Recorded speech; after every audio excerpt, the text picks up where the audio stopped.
நடக்கின்ற அனைத்தும் நல்லதோ கெட்டதோ இறைவனுடைய புறத்திலிருந்துதான் நடந்தது, நடக்கின்றது, நடக்கவும் செய்யும் என்ற முழுமையான கல்வியை முதலிலே மனதில் ஏந்தி வாழ்தல். இரண்டாவது, அதன் மீது அப்படியே நம்பிக்கை வைத்து அவனையே சார்ந்து விடுதல்.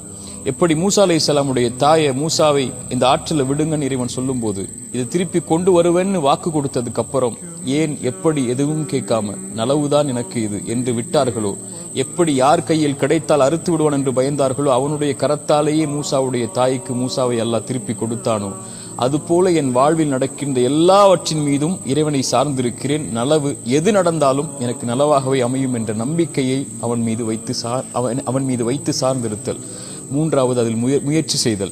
எப்படி மரியம் அலைஹிஸ்ஸலாம் சோதனை வரும்போது அந்த மரத்தை பிடித்து ஆட்டுங்கள் என்று அல்லாஹ் சொன்னானோ, எப்படி மூசா அலைஹிஸ்ஸலாமுக்கு சோதனை வரும்போது அந்த கைத்தடியை கொண்டு இறைவன் மீது நம்பிக்கை வைத்து அடியுங்கள் சொன்னானோ, அது போன்று வாழ்வில் வரக்கூடிய பிரச்சனைகளில் முயற்சி செய்து அதில் வெளியேறுவதற்குரிய வழியை அவனிடத்திலேயே கேட்டு பெறுதல்.